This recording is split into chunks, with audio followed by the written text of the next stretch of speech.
Welcome to MD Quickfire Podcast with Matt and Emily. Morning, my name's Graham Heap. My business is UK Probate Genealogy. Hi Graham, can you explain a little bit more for the listeners what it is you actually do?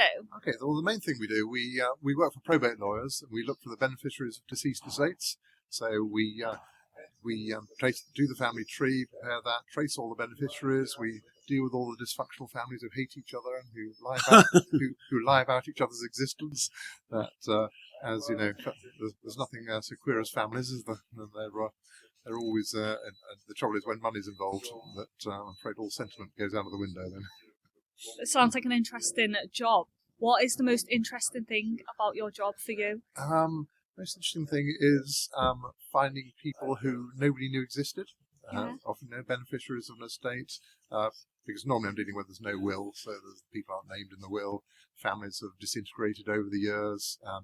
Organising DNA tests for people as well, and you do find that apparently 4% of the population in the UK are not born to the father they thought they were born to.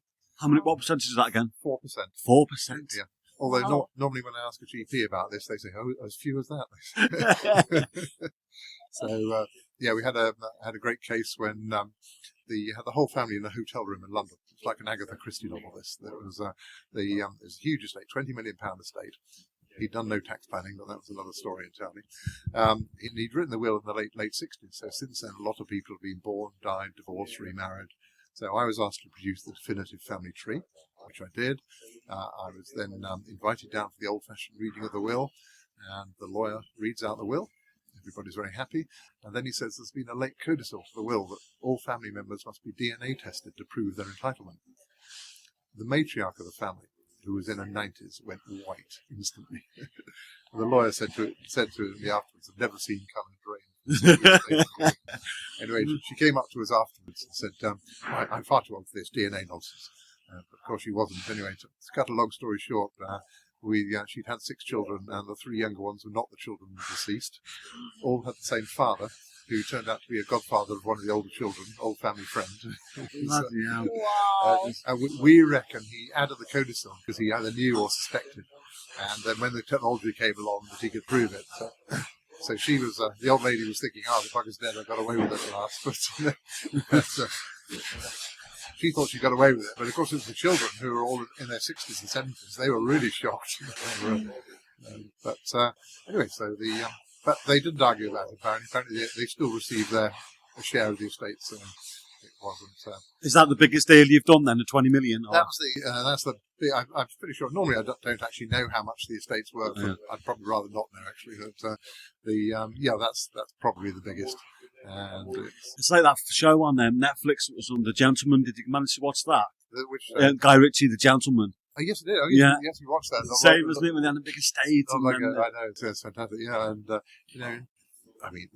I make most of my money from people when they haven't written wills, but I also do write a bloody will because, it's you just causes such grief for people if you don't. And also the money won't get where you want it to go. So.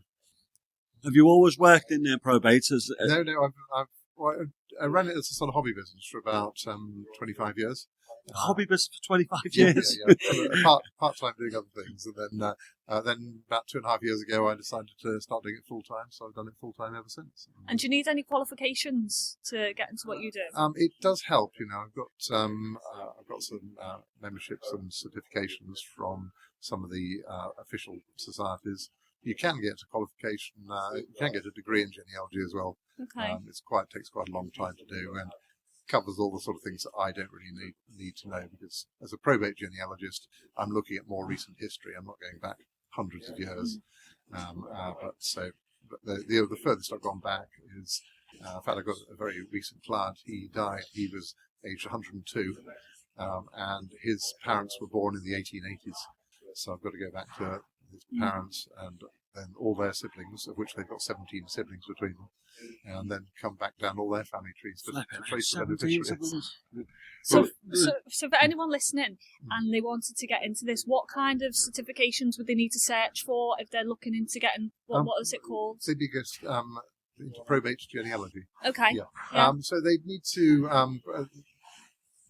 You don't have to, but it definitely helps. Go to the Society of Genealogists and take some of their courses, get a basic understanding, and then explore all the different online resources as well. There are quite a lot of free resources, but you will need to get into the paid ones like Ancestry and Find My Past, and then the DNA ones like 23andMe, so that you can have it, because you need. Although there's a lot of duplication between the online resources, there's also a lot of unique resources that they hold, and but the single biggest and best source of information is still the nosy neighbour. You go down the road where they live, there's always a curtain twitcher in every street, as you know. You find out who they are, knock on the door. Oh, I can tell you all about them. He was shagging her, she was shagging him. So that's really useful. What challenges do you come across generally within your business? Generally, just trace it. Many people with fairly common names trying to trace them, especially when there are no address details like that. I've had one recently, which was they had to find an Adam Jones with no address or anything like that. His father's still alive, but his father had abandoned him when he was a baby and had no contact at all. In fact, when I did eventually find him, which took about 6 months, he said, "I don't want anything to do with it. I don't want the money." I said, "Well, it is 35 grand." And then I could hear his girlfriend in the background. "Yes, we do want 35 grand." Well, they're trying to trace you down, right? I know an Adam Jones. Yeah, but it's funny, how, some families, when I contact them, some people are really keen on meeting other members of the family who they've never heard of before, and others have no interest at all. And there's a lot of animosity built up. I had a case, it was quite a tragic case, when the guy had died in a nursing home in Stockport, so the lawyers asked me to do the family tree. Basically, I'm doing the due diligence for the lawyer, because the father's side was still around. They said, "Oh, there's nobody on the mother's side at all. All the money's got to come to us." And it was a couple of £1 million, so it's worth lying about. And I'm doing a family tree. I eventually find out that his mother was one of 17 children, so there are bound to be some beneficiaries still alive on that side. And the first old lady I found, the first thing she did was show me a newspaper cutting of how her mother had committed suicide when she was only a baby. She'd had her out of wedlock, and her father in turn was a preacher, and he'd cast such shame on her that she put her head in the gas oven and killed herself in the 1930s. So I'm doing the family tree for this family. Can I find a marriage certificate for this preacher and his wife? Yeah, he did get married, but not till 5 years after he'd caused his daughter to kill herself for what he'd already done 17 times. Hypocrisy was unbearable, and she was so bitter because of this, if you'll forgive the vernacular shit of a priest. She'd never had a mother all her life, and so that's. So you do get the sad side of it as well, the tragic side of it. But she was very interested in meeting other members of the family who she had no idea about. One family up in Colne in Lancashire, I found 3 first cousins who were living only 5 streets apart from each other, who were unaware of each other's existence. Wow! And the reason for it was in the early 60s. The whole family had disintegrated over an argument over the theft of a bicycle, and they'd never spoken to each other ever again. It happens, doesn't it? With lots of families. It's fascinating, isn't it? Don't speak to the families for whatever reason, squabbling and Yeah. And you hear one side of the story; it's completely opposite of the other side of the story. So. There's always 3 sides of stories, isn't it? One person's side, the other person's side, and what you deem to be the truth yourself. Yes. So today you're at a networking event. Yep. So is it crucial for you to go and meet other businesses to try and promote your business? Yeah, absolutely. Yes. Yeah. I mean, I get most of my business through word of mouth, doing a good job for people, getting them to give me good references and good endorsements. And so this is a really excellent group.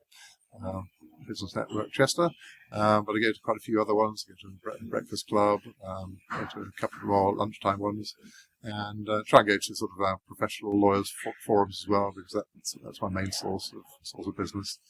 So I do. I also pick up people ask me just to do their basic family trees for them as well. So I won't do a family history because that's a lifetime's work. But I will do a bare bones outline family tree. And the other thing that's really popular at the moment, I'm doing a lot of Irish citizenship applications for people. So people you've got an Irish grandparent, or your one of your parents does, or even your grandparent, then you can go through the process. Currently taking about 2.5 years for the Irish government to process the applications, but I'll provide the full chain of evidence as well. And, it's all a genealogical thing, but it's providing all that chain of evidence from your grandfather's original Irish birth certificate right down to yours, and establishing the connection between them all. If anybody wants to get in touch with you, how can they find you? Okay, there's either my website, ukprobgen.co.uk, or email Graham Heap at ukprobgen.co.uk, or on my phone, 07725 993 400. Are you on LinkedIn or any social media platforms? On LinkedIn as well. Just look up Graham Heap on LinkedIn. You'll see me there. Okay. And for your final question, if you had one wish right now, today, what would it be? Oh, I'd go shooting bears. Shooting bears. He's got, so just for the listeners now, so Graham's got a tie on with elephants on it. He's got pink socks and a lovely pink shirt, and he said he was going to shoot bears. Oh, only because it was your suggestion in the first place. Yeah, that's it. Perfect. Thank you so much. Thank you so much for coming on. I really appreciate your time. It's been a pleasure. I really enjoyed it. You've been listening to MD Quickfire Podcast. To sponsor our show or appear as a guest, visit us at mdfitout.co.uk.